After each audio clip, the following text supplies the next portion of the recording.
Hey everyone, we're going to get straight into this review because it might be a little longer than typical. And so I'm just going to start off with the size comparison here. As you can see, he's a little bit over 12 inches tall. He's about 13 inches. And here he is up next to Furno and Jetbug. I'm not going to put him up next to everyone yet because I'm saving that for a separate video where I'm going to put every single mock together from this series. And so as you can see, he's about double the height of Furno, and he's about a head and a half taller than Jetbug. And now we'll get into the detailed review. I apologize for the bad lighting. Like I've said recently, I'm going through a studio change right now. And I'm just going to spin him around a few times so you can kind of get the big picture, and then we'll zoom in and look at some of the finer details. I'm pretty pleased with how this mock turned out. There's about one issue I have, which is not too bad. It's with the legs, and as you can see, they're a little bit too short. So I started off this mock by building the legs because I knew they'd have to be stable, and I thought I'd be able to roughly make the upper body sized properly for the legs if I made the legs first. But as you can see, he's a little bit stubby, which is fine, I guess, but I don't think it takes too much away from the build because most of the other mocks are proportioned right, so it almost seems like this is just an intentional thing whenever it wasn't really. I tried to keep the foot design looking pretty similar to the actual source material, and I think I did a pretty good job with that. I used a normal sized bionicle foot on the front.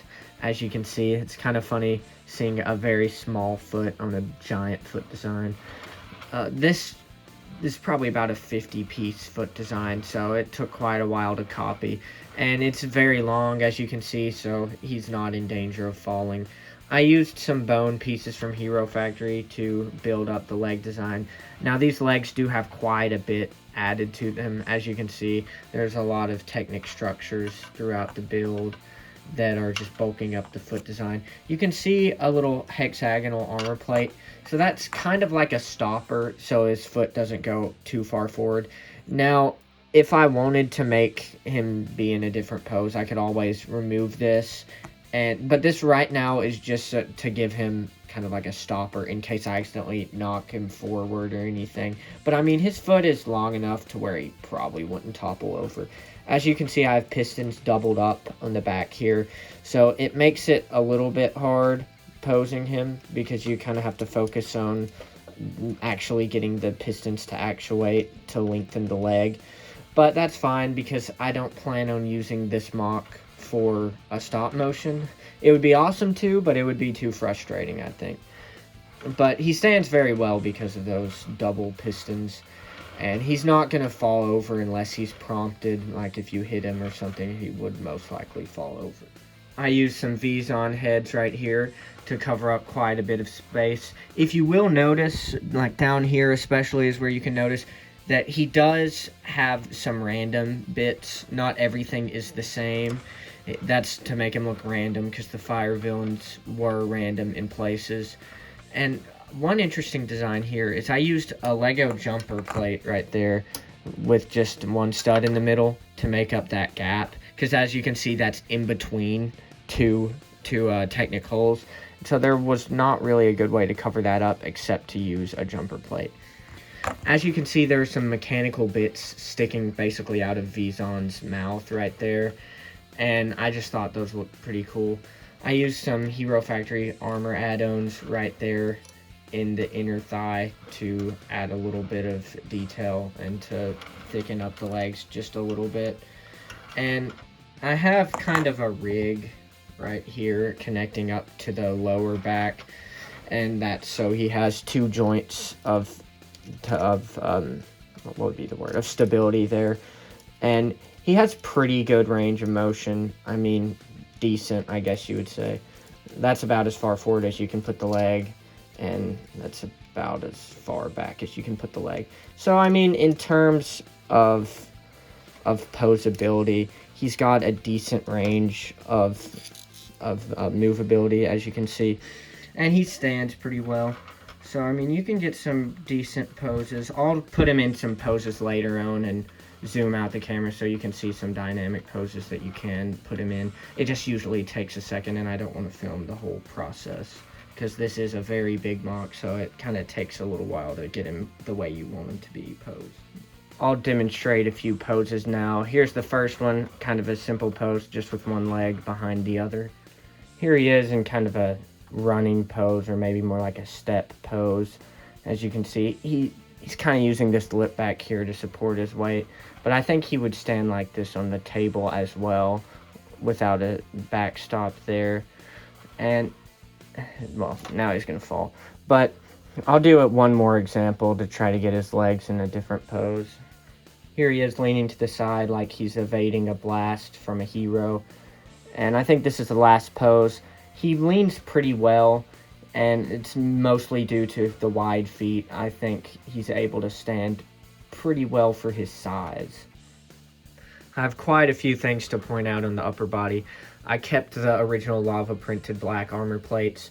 I thought with such a big MOC, I'm sure I'll be able to find a place to put them. And I think they work nicely as the bicep design.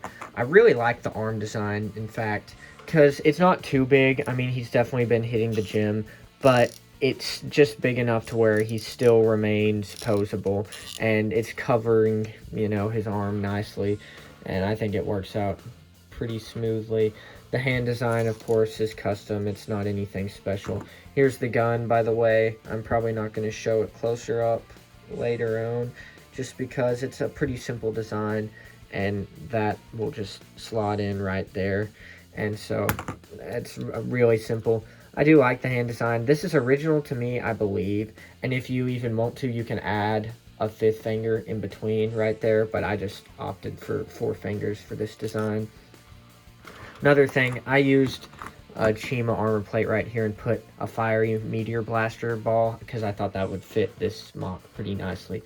There's quite a few armor plates going into this chest design, and I really like how these fit right under the Chima armor plate. And then this even works smoothly into this Bionicle armor plate.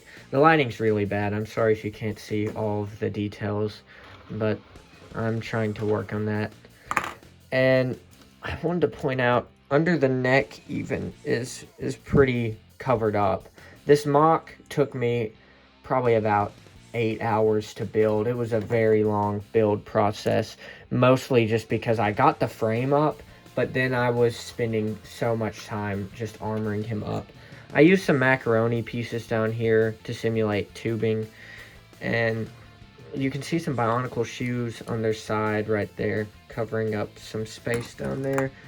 And then I used some big tire pieces right there to cover up some space.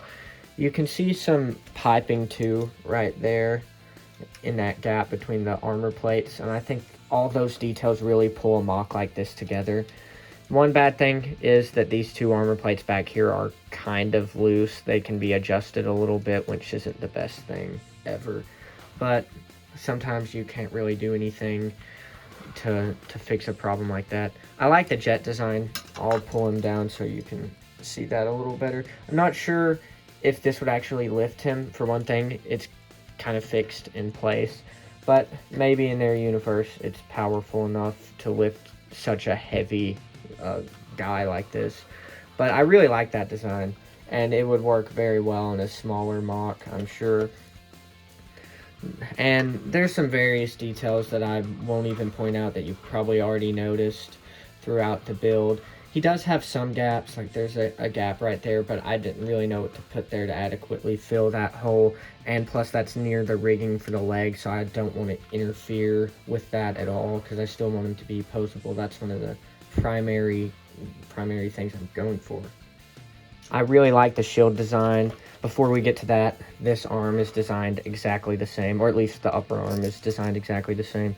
The hand design is the same, but the shield, of course, is much different. I layered some blade pieces, as you can see, under the shield, so you can probably see that better from the underside. But these blades, of course, on the side could be used to cut, but then this upper part is, of course, for shielding. I used the original shield on top of a big Bionicle shield to give it a lot of coverage, I guess you would say. And then I of course used these fiery blade pieces, and I put a barrel right there so he does have a second gun. And it's a pretty heavy design, but I used friction adding ball joint add-ons, so of course he can support that weight with those. And now I guess we'll move on to the head design. The head is pretty custom. I actually didn't come up with this. My brother pointed out those pieces and he was like, man, you should use those for his horns. And so I did. And I added some fire elements too.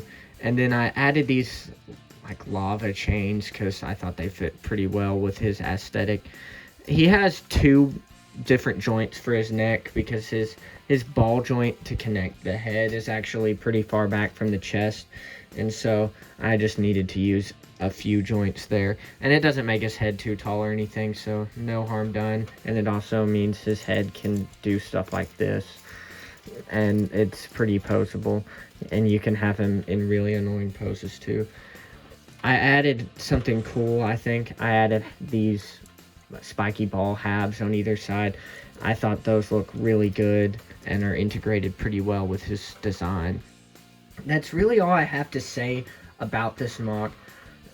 Please like and subscribe, of course, and pretty soon I'm going to be releasing the build videos for the heroes and possibly build videos for the villains as well.